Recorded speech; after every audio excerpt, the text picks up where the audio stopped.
Ladies and gentlemen, we are running late.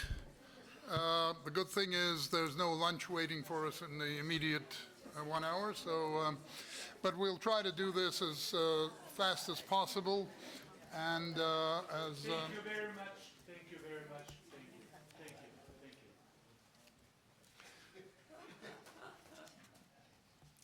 you. Thank you. The last panel, I would say, as the French say, pour la bonne bouche. And the last two panels actually dealt with the most bread and butter, if you will, issues, housing and economy, because that sort of underlies our being. I don't want to go on at length. No one in this audience needs a lecture on where we are. I can only start by dropping what is probably the biggest understatement of this year, which is that we are in a precarious state, the world. So, and you know, I cut my, well, my teeth were already cut, but we all remember the really euphoric time when the bipolar world collapsed. The talk about the New World Order and so on and so forth.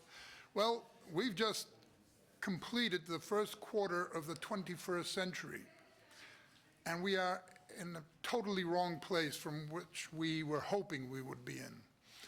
And it has so many different aspects. We talk about multilateralism or it being shunted aside, and we usually mean politically. But economically, multilateralism, people who know about world economics and about the economy a lot more than I do, point out that the neoliberal version of globalization has not yielded what it was supposed to yield, that it went in the wrong direction, leaving a big chasm between the haves and the have-nots. SDGs that we are supposed to be celebrating in 4 years are maybe at best 30% filled, and there's precious little imagination by which we could be somewhere at a better percentage. So in all, the impression is that, you know, while we know that that's the way we got to go, the traffic is going in the wrong direction. And I think our panel is very well constituted. We have former heads of state, we have former heads of government, we have a member of a government of the biggest small country in the world, who yielded maybe more ability to assist than many countries we could enumerate. So all in all, if I may, we can go by the list as we have it. If I may suggest, think to, we have a double sort of advantage of having you. We have your experience to date, all of it, but we also have your experiences in your former positions in government. So could I ask that you kind of look at this for a moment as if you were today in government in this situation? What would you be doing? Which way would you be looking, and how would you be organizing that we perhaps pivot to the right direction? And based on that then, from your today's vantage point, so let's start with Zlatko. With Rosen. He's the boss. No, yeah, with a great pleasure. Yes, please. Okay. Yes. Thank you. And by the way, I'm terribly sorry. Our panel is an example of how not to do gender parity. You can call me after You can call me after. Thank you. I always follow Zlatko. This is a very good recipe for success and for happiness. So now, listen, just look at the facts and let me tell you what I would do if I was the acting, not the former. Look at the facts even in the last week. You have Canadian Prime Minister going to China, speaking about strategic partnerships with China. Just a week ago, the bilateral trade between China in Canada, question mark, but but Canada and US was 85%. So now, basically, a country that has 85% of its exports going to US is rushing to China to get as fast as possible strategic partnership, approach. Look at the Europeans,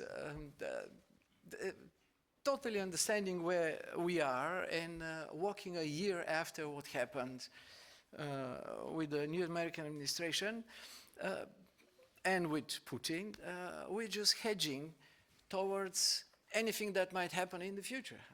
You're not secure anymore on anything. You have a partner, then you don't have.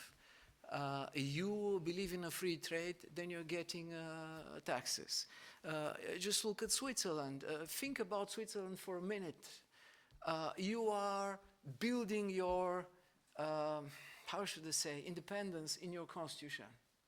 That's Switzerland and Austria. In your blood, you're independent.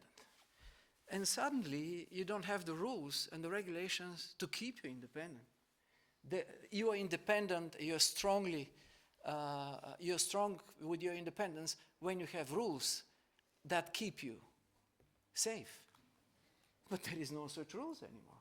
And then you start questioning yourself on the economic front, on many other fronts. So what about my independence? Is that a long-term solution? And then you get on top of that, being peaceful as nobody else, but for example, Switzerland's on Austria, you get 50% tariffs. On the next day, it could be 25%. So, and then a last fact, just to put the whole picture together. Just 2 days ago, the Chinese National Bank opened the balance for 2025. You just imagine what happens. A record-breaking surplus. Never in the history of China, the surplus was more than 1 trillion. It's 1.2. How come? They have been sanctioned, they have been 20%, 125%, 50%, just name it, on tariffs. And finally, it's a record-breaking year. Yes. The very simple question that you ask yourself, is that working? So that is why what I would do, and probably I can give you a small example with my country. Okay, in this emerging new world, in this transition period to a new world order, we still don't know where this is going to go. Could be that the United States is not going to be a democratic anymore. Could be that everything can happen. So looking for the midterm elections that could hopefully restore some balance, looking at the next, and what will happen before the next elections of a next American president, where we would hope to see more balance, more institutional thinking, and more global responsibility, not just national egoism. Now, we hedge. Look at my country, okay, or even Miroslav is here. The Prime Minister of Slovakia tomorrow is going to the US, to Mar-a-Lago. So if you look at the news, he's going there to hedge the risk, basically promising to President Trump a nuclear power station. That's what we did. So in Bulgaria, we went to the White House, we're signing a nuclear power station. Here is a deal, $20 billion, that's fine. And the president is happy. Then you need to hedge the others. Whose president is happy? Well, President Trump is happy. And you need to find the money, 20 billion, for such a huge project. But yeah, you can do that if you are fiscally stable and have it. To make the long story short, also to hedge, looking not just at the current politics, but at the next generation. Young people want to have a green planet. They want to have a better life. Mention housing, mention whatever, the dirty cities. So that tells you that you need to do something for the future. But you have, again, today a situation where there is no climate change, or drill, baby, drill. But on the other side, you have industries of the future that is emerging. To find a balance, and I believe in my country we can give some good examples. What we've done was just really to hedge the risk, to open the door to the private sector. You can laugh at my country, I'm finishing here, just to be very fast. We have 8 elections in 5 years. You should say that country is ungovernable. How come? I don't know the name of my prime minister. In the next 3 months it's going to change again. and we are going to have 8 governments in 5 years. We're beating all the world records, even Belgium and Italy. But the very simple truth about my country is that it has never developed as well as now, even with political mismanagement.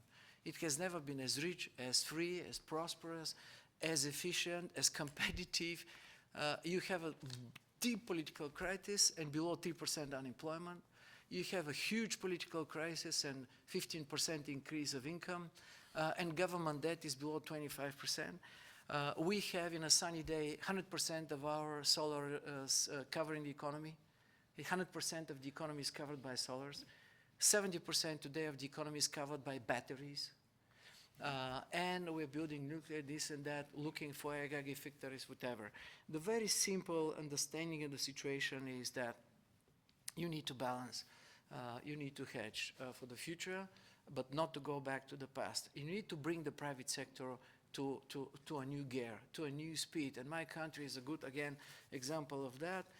If the governments are collapsing, it's all private. Post is private, transportation is private, construction is private. And the last fact, we have 93% of the families owning their own at least one apartment, 93%. So the very simple message is I end up here.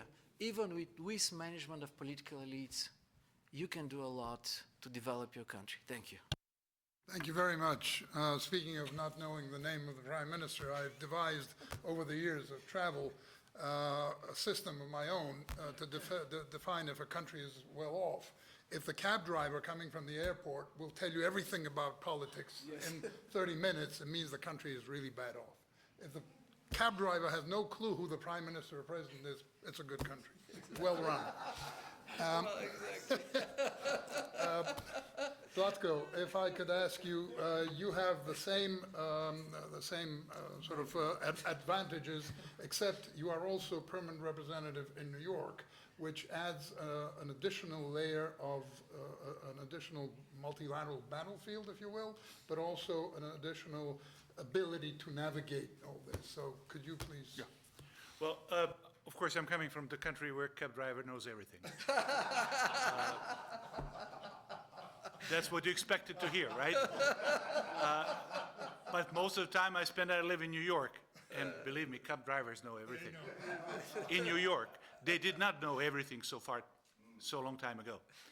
Now, for decades, the global order was built on American platform. We all know that. Trade flowed through US designated institutions. Security rested on US guarantees. Crises were managed, for better or worse, in different parts of the world, including my part, including the part that Miroslav was in charge of, by Washington. The global agenda was set in Washington. Today the platform still exists, but the world is no longer building on that platform. As a matter of fact, the world is like we are doing right now, is trying to see how we can go around that platform. Because the problem is that, among other things, that we used to live in so-called rule-based international order. Now we started living in something which is more like roller coaster or roulette-based world order. Now, when you're coming from the country where cab drivers know everything, you try to adjust. But then you look like someone who is fighting with a black guy in a tunnel with no light. Because you're just doing like this and trying to see how you can defend yourself. Probably that's not what should work. Because the title of our panel was focused on inclusive economy, sustainable development, just as you said, David. I mean, SDGs, Pact for the Future that we were talking about last year, those are things. What I would do everything that, besides looking where is the guy in the dark, and what he's going to do, I would stick to the agenda that we have. What I would do is I would work hardly on green transition, on digital transformation, and on education, regardless of everything what's happening in the world. Now, go back, yesterday I was struck with Boris when he was talking about, this multipolar world where we have now we are looking who is going to be, we have American part of the world, who is going to be with them, Chinese part of the world, who is going to be with them, and Russian part of the world, and who is going to be with them. And the question remains for me immediately, and someone said, where the Europe is going to be. My question is Europe going to be itself? Is Europe going to be part of something of those? Are parts of Europe are going to be part of that? So I would, since I'm coming from that Balkan part of the world, I would try to be as vocal as let's say, create sense of urgency, that the most important thing for us is not what's going to happen in Moscow, Beijing, or Washington, but what's going to happen in European capitals and in Europe, not in EU, but in Europe, including us, being Europe. So what I would be focusing now to see how we can have Europe to be at least fourth pillar, not being part of the pillars of those three pillars, regardless of is it being part of one pillar or two or three at the same time or in the different times. Vucic was playing on four pillars and now he's nowhere. He should be a good example, I mean, in Serbia, how it's when you play on everything. And then you end up with nothing.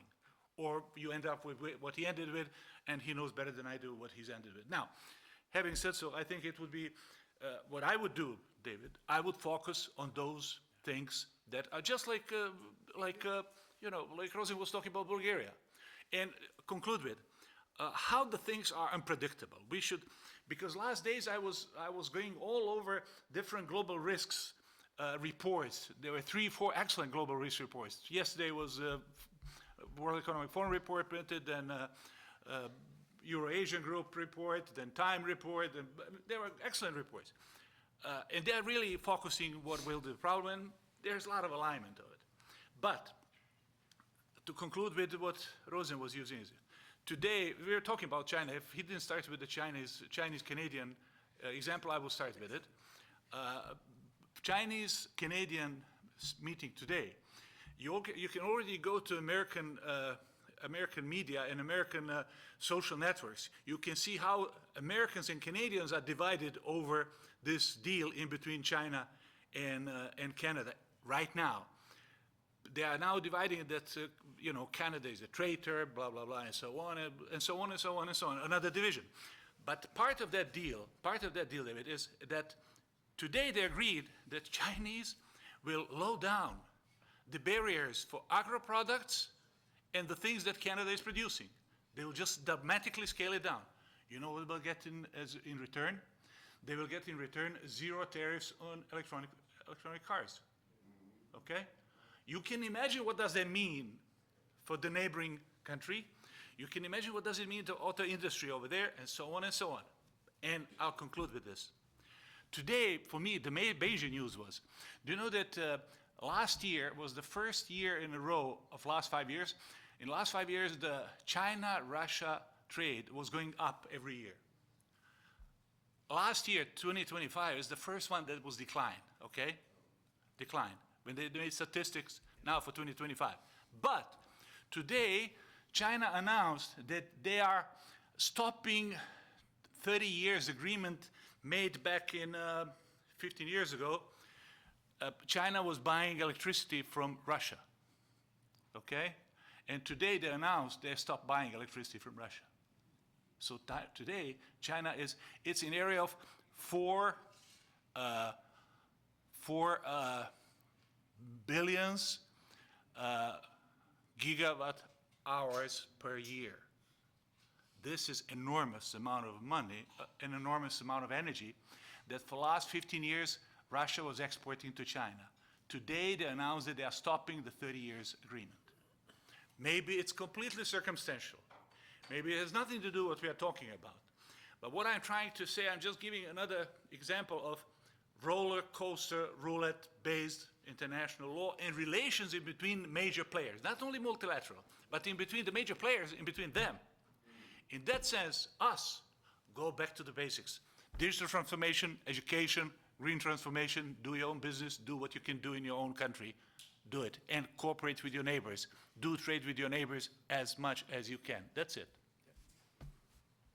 Great, thank you very much. That's very practical advice for every country. That's what you asked.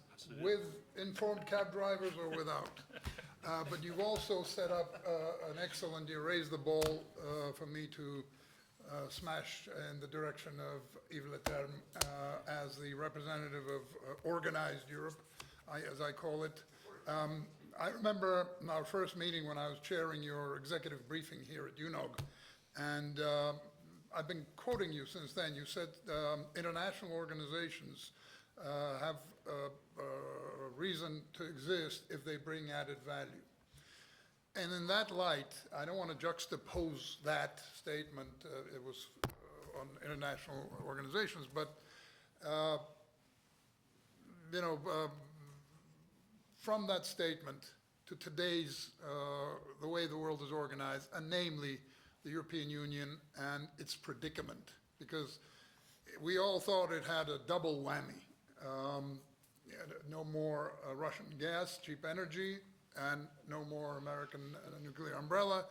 Now we have a third whammy, which, as Zlatko mentioned, where is it going to wind up? Is it going to step up to the plate and be its own pole, as it not only can, but it has every reason and every ability to do, I think. But please, you tell us how you see this. Thank you, David. Before really starting, maybe two personal remarks. First of all, I feel very honored by you quoting Belgium, referring to order in the chaos.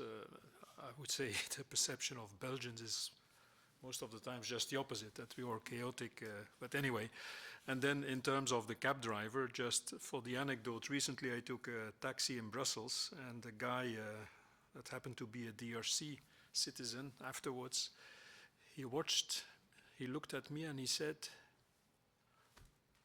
"I recognize you. I know you. Congratulations with the excellent weather forecast every evening." So Belgium is very well run, very well governed, and 12 years after leaving national politics is a lesson in humility. I would like to stick to the agenda that was distributed by Rosen and the colleagues, and to say a few words about global financial reform, fair trade, and then empowering developing nations. Very sorry for that, but I like to be very hands-on. First of all, in terms of the financing of what is needed in the field of climate change, in the field of security, in the field of all kinds of global policies, finding ways to finance them based on solidarity also between the richer part of the world and the developing nations, and where most of the effort often has to be produced by the countries that have the least resources.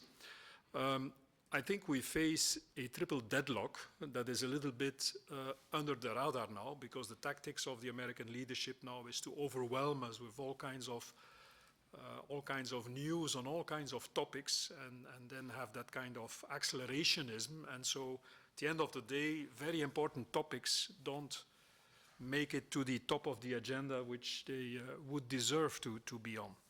But we face a triple deadlock, I think, in terms of financing the very much needed policies that serve also the SDGs. The number one is that recently the most recent figures about the tax capacity of countries, specific for the poorer part of the world, have gone down. People that know a little bit about these policies will know that the tipping point is something like 12 to 13% of the GDP should be within the reach of the public authority in order to have a financial basis, resources to finance policies and to have a real capacity to act. That's number one. So we urgently, it's not very popular, but we urgently have to support all kinds of efforts to increase the tax capacity of the governments, of the authorities in most specifically the poorer part of the world. Once again, it's not very popular, but the tax capacity and the perception, the rate of perception of taxes. Second, is very close to the theme of our that was suggested. Number two, the other deadlock is that we are bumping into the limits of what welfare states can bring up to finance their welfare state. and to finance all kinds of policies that are very much needed. You see now shifts from development aid to defense, but globally with, I think on average for the OECD countries, the European part must be something like 40, 42, 43, 4% of GDP that is going through the public authority income and expenditure machine. So that's a limit, and that's very worrying because the planet needs the good expenditure, effective expenditure in very particular domains to address the challenges we are facing. And above all that, we have the debt issue. Americans who are living on debt that is held by Chinese and Europeans, European public authorities having their budgets full of debt and having to pay lots of interests to serve the loans. The bonds have to use huge amounts of taxpayers' money. Number three, there is again a dramatic negative tendency, dynamic in the international tax cooperation. When I was in the leadership of the OECD some 10 years ago, we managed in the, and that was of course not thanks to me and not thanks to Angel Gurria, was thanks to some excellent experts, Pascal Saint-Amand and others, but we managed with the tax working party on taxation, we managed to make a lot of progress in the issue of base erosion and profit shifting, which made it possible then to have discussion about the minimum corporate tax rate. And where at the end of the day, I think it was in 2021, the discussion started in 2013.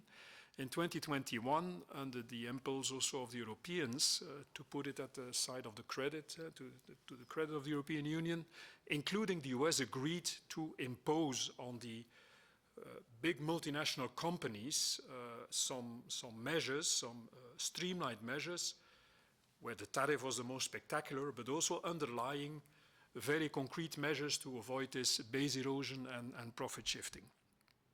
What has been happening recently is that Mr. Trump, the first day of his tenure as the new, the 47th president of the US, as a kind of thank you to his sponsors that were with him on the podium, decided to step out of this base erosion and profit shifting, which was a historic agreement. And so it was published, I saw last week. And so all the efforts that have been deployed to make it possible to have, so to counter from our public authority point of view, to counter the globalization without frontiers of the economy and the multinational companies flourishing and deciding where they put their money and where they are taxed and so on. We managed with this BEPS project to counter this, but Mr. Trump, now in the US it's formalized, has stepped out. So this means that to ask a fair contribution of big multinationals, we are 2 or 3 steps again regressing. And so I think that's the third deadlock. And we really have to ask sufficient attention for that issue. I have a very strong belief that the capital of political energy and the capital of media attention and public attention, and so the demand for action is limited. You have a certain volume, and the guys that win, not only in representative democracies, but also in representative democracies, are the ones that manage to capture as much public attention and thus political energy of people that have to be elected to work on the issues they manage to put forward. And so this very, to my opinion, humble opinion, very essential point of asking and having capacity to ask a fair contribution from multinational companies and the deadlock of the BEPS project and the agreements that were, the deals that were struck, to use Trump language, in 2021, including with the US, the fact that this is broken up now is really something we should, as an issue, put on top of the agenda. I think personally that if the outside the US, if the other G20 members would build a kind of coalition, I think it would be very, very difficult for the US to resist. And so I think this is one concrete tool we have in the non-military field where they are stronger than we are, even when we work together. But the Americans cannot economically and in terms of exporting their services, less their goods, but in terms of the global markets for services, they cannot live without us. And so I think this is a domain where we should work together and counter what has been done recently by the Trump administration. Second element I already referred to yesterday. Personally, and I made a reference to the Development for Sevilla meeting, was it last year, where personally I think that in terms of development aid, we are really bumping into the limits of our capacity because there are other needs, and you saw recently that we halved the amount of money we put in development aid and doubled what we, more or less, what we put in military expenditure, and there was no protest. There were lots of parliaments in the Western European part of the NATO alliance where that went through the parliaments without any criticism, even from the, let's say, the opposition or the leftish opposition.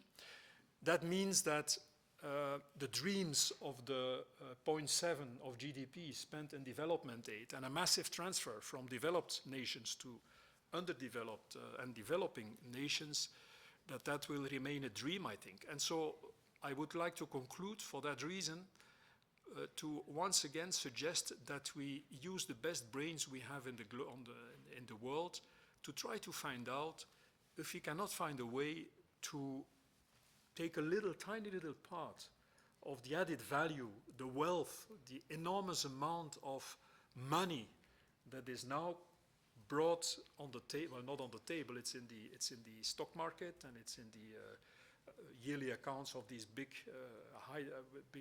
tech companies and artificial intelligence companies and so on. But I think we should find innovative ways to have a transfer of part of that value that is non-taxed, BEPS, Americans went out, that is non-taxed, that is not always translated into real money, but to have a possibility to transfer a tiny little bit of that value to the developing nations, replacing in fact the financial transfer, and let the Chinese then do the Silk Road, BRI and so on, and let we as a West work on a transfer of the enormous potential for human development that artificial intelligence and so on offers. So I stop there. These were my two contributions that you will concede or very close to the original agenda that was circulated. Thank you. Thank you very much. Thank you. When you say we find a way, you mean who is we? Huh? Mankind. Okay. Thank you so much. Thank you for a very clear yet not very happy expose. If I may turn to former Captain Regent, Mr. Rondelli, who, by the way, has a typically Georgian name. We had a guy. We still have a Rondelli Institute. Can I ask you to give us your viewpoint for a small country, really small country? Were you, and would you be now, and are you worse off or better off? Are you sort of behind a wave breaker, or are you more exposed? And how do you see the role from there?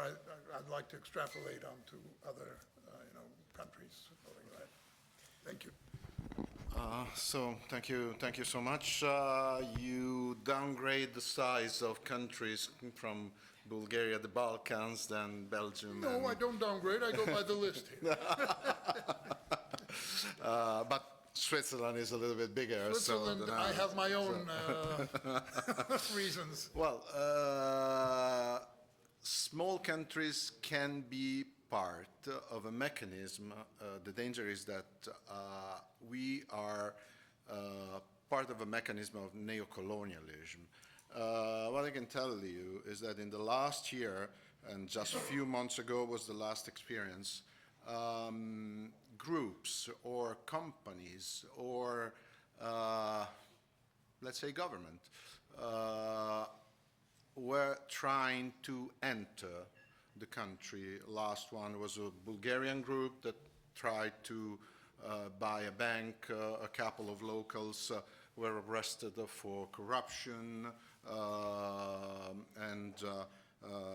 Before that, we have some negotiation with some Arabic countries for some investments or some mortgage and so on. Before that, we have a Chinese company that came trying to colonize all the TLC, and then US came immediately out to avoid that. So even small countries are part of a geopolitical strategy because, as I told this morning, we are in the middle of Europe.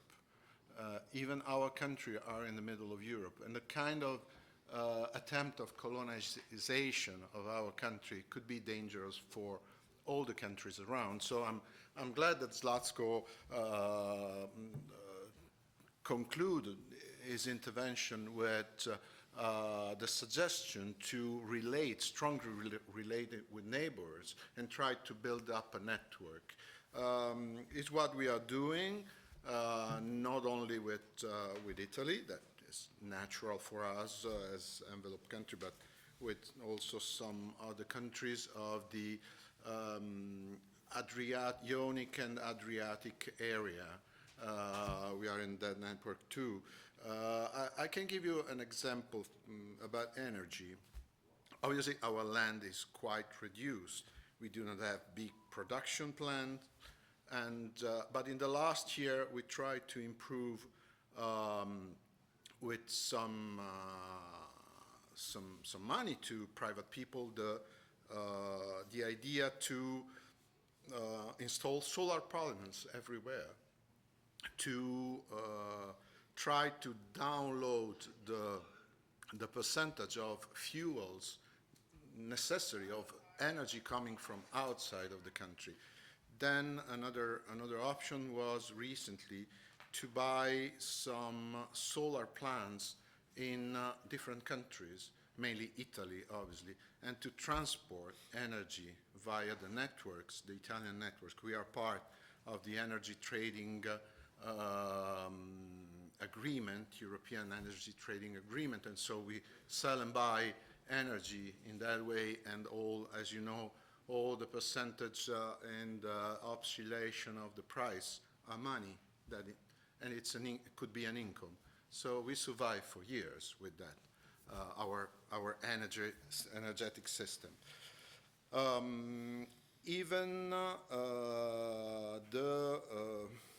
on a developing level, this is quite important, and this network is quite important, just because most of our citizens are double citizens, and so we have good relations with their second country. I mean, United States, Italy, obviously, and recently, with a smaller percentage, Russia and some other countries. Traditionally, we have strong relations with China. We were the second country in Europe, after a few days after France, that opened diplomatic relations with China in the 80s. And from that point, we started traveling to China without any visa. I can enter and go out from China whenever I want, since 40 years, just with my passport. In this sense, small countries and representatives of small countries can be in a good relations with their big neighbors or with multilateral organization. The key to enter in some other countries or in some other organization, because we are small. We do not show big powers, but we can be effective on a diplomatic point of view, on a negotiating point of view, and creating working group. We already had this experience in the UN. We guided for a while with some of the countries, the small countries group, and it's a kind of network that is working on the Sustainable Development Agenda, but not only on the Sustainable Development Agenda. And this is our approach in general diplomacy, but also on the administration of the digital transition and of the role of green. Just in a couple of hours, our government will present the new planning for the Republic. It will be completely new. The last one was 1992. This is completely new. I have just few elements from my government, but it will be obviously green. It will be more connected to social housing, the need of housing for young people, the co-housing. For the co-housing, we already took a decision trying to accelerate the process. All people that have a big house, but they do not have enough family members with them, can rent at a lower price, and the government will pay the rest to young students or to young people that are looking for an apartment, a place where to live. So trying to create not only an housing opportunity, but a social opportunity, a social cohesion opportunity, just to strengthen the network among people. This is why, one point of view, this is a contribution. This is why us, with as a small country, we are trying to build up and give a contribution. So my message is avoid any form of neocolonialism with energy or with economic development and cooperation, and try to fix the role of the transformation, green and digital. We are also experiencing a strong digital transformation in public administration to help people to act remotely, not to go to the office, be assisted, also in the welfare, and try always to build up a process that is mainly a social cohesion process and not only a planning. Thank you. Thank you very much. Thank you. Very interesting insights. Frankly, I think small country is a relative term. You have identified so many things that you're doing, and with such outreach that it is very, very interesting. And last but not least, really for the bonne bouche, I'd like to, I would have turned to Walter Fust at the end, even if it wasn't in the list, in order to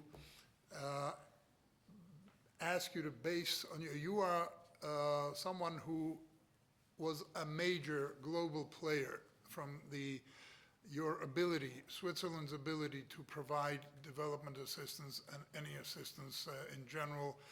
And I remember that very personally because my father always talked about you as a very, very warm and caring person who had not only for Georgia but for many other countries a real attention to how Switzerland could be helpful. And this harks to what Yves Leterme was saying for how to transfer this the situation. So would you please, if you were running SDC today, how would you manage this problem, given all the absence of waypoints and points of reference and all the issues that have been identified by our previous speakers? Thank you. Well, thank you. I would not go away from Bern knowing when there is a parliamentary finance commission. And I never did that in 15 years, because you have to be there to convince people. I never had a reduction in 15 years in ODA budget in plenary. In the preparatory commissions, yes, because there you had to maneuver certain things. But it's easy to say today things have changed, but I think people have lost a certain courage. They are not steadfast enough to convince the public. They are afraid of politicians moving around. And that, I think, has to change. I am deeply convinced that we have to rethink the whole system. The whole system. Even the World Bank. Why should we keep a World Bank run by an American when America is retrieving all the money? Why should it be based there? Why should we not reinforce the European Development Bank or the African Development Bank? China has now a new development bank. I mean, there are different ways. I was member of this African study group as only non-African until before COVID. And we asked the African Economic Commission to make a report on the status of foreign currency reserves and other reserves, government-owned reserves in Africa. And the report showed, and I was never revealing that in Swiss circles, not to create uncertainty, $57 trillion in 2019. And I wanted to know, where are those reserves invested? 92% were invested outside Africa.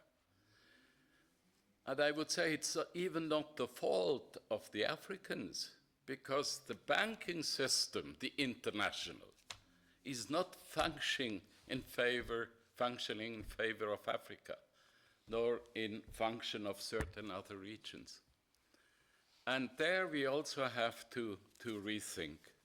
I still remember the phase when Thabo Mbeki asked me whether I could help him to place the pension funds somewhere in Switzerland. I said, Mr. President, invest in your own country. Invest in your water development issues. Invest in your infrastructure. We did that in Switzerland in the 70s. I was then working as a youngster in the so-called pension insurance scheme funds. And we had a problem because everything was invested in real estate. And we said, this is crazy.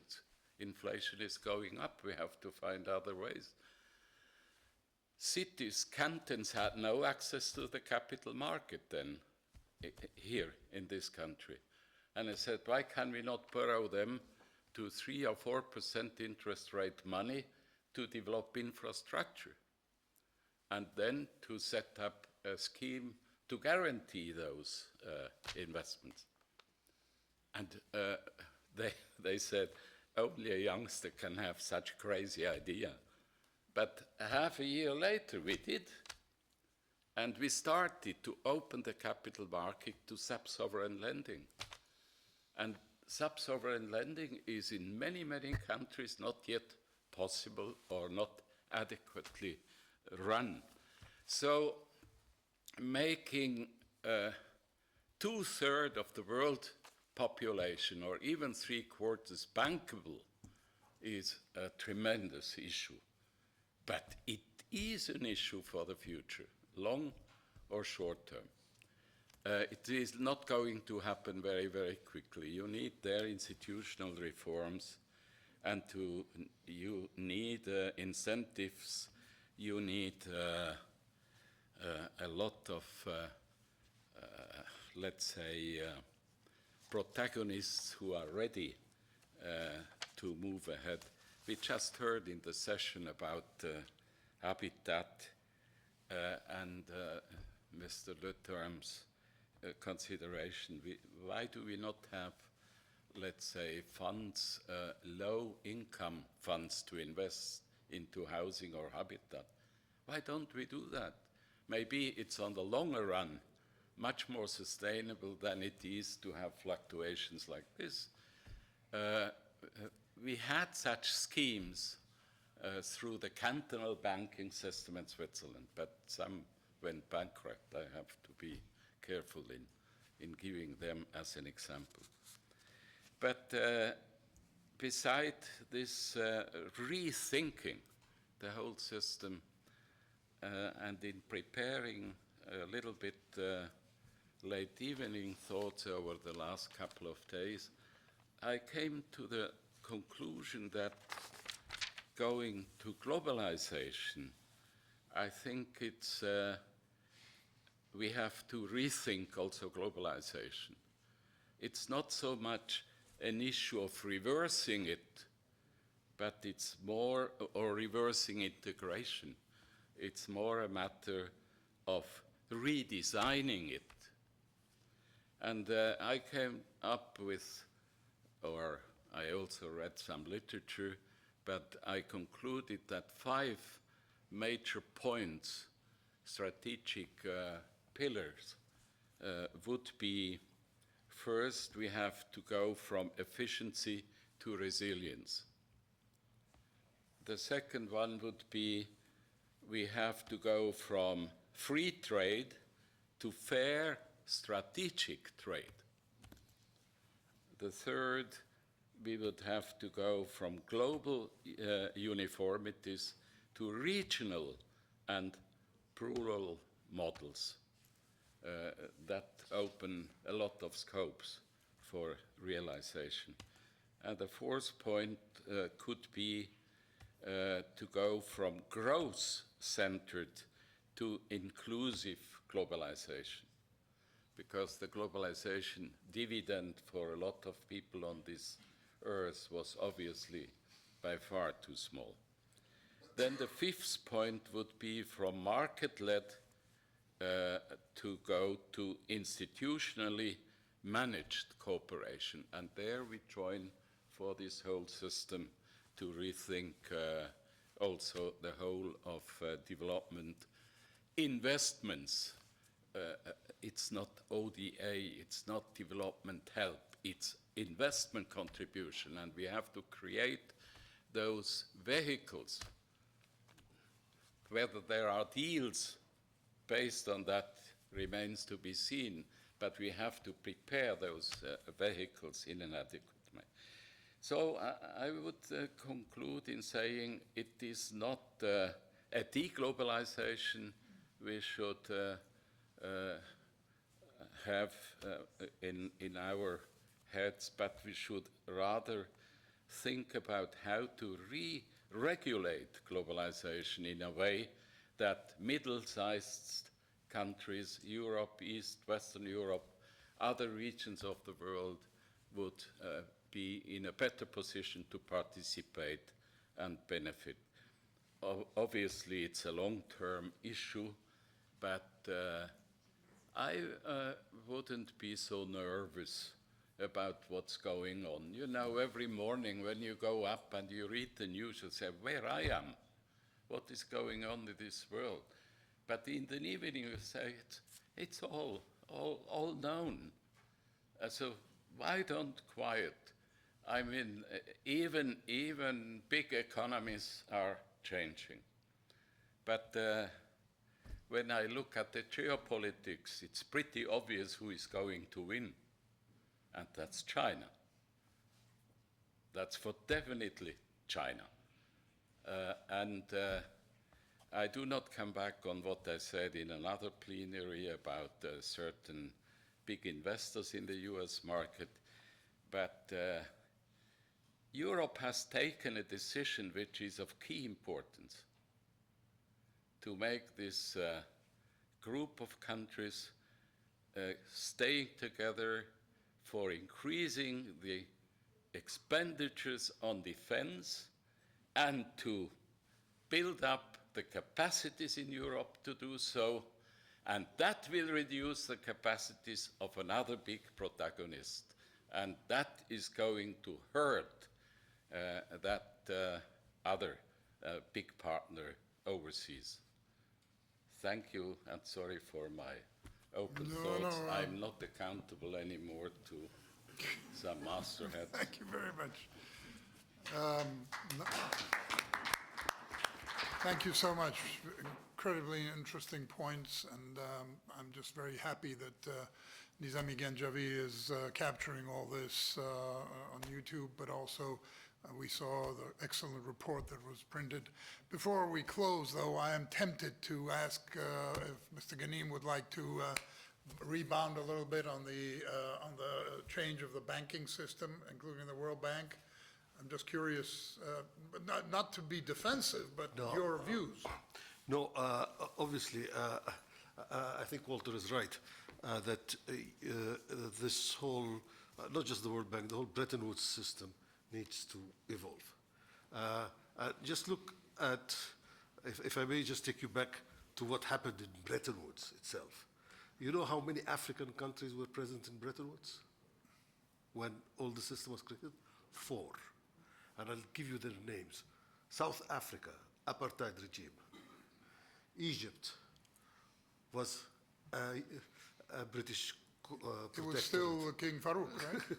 It was under, it was King Farouk, but it was a British confederacy.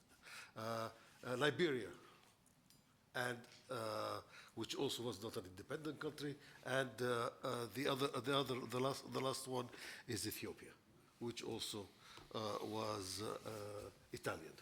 So, and today the largest customer of the World Bank is Africa.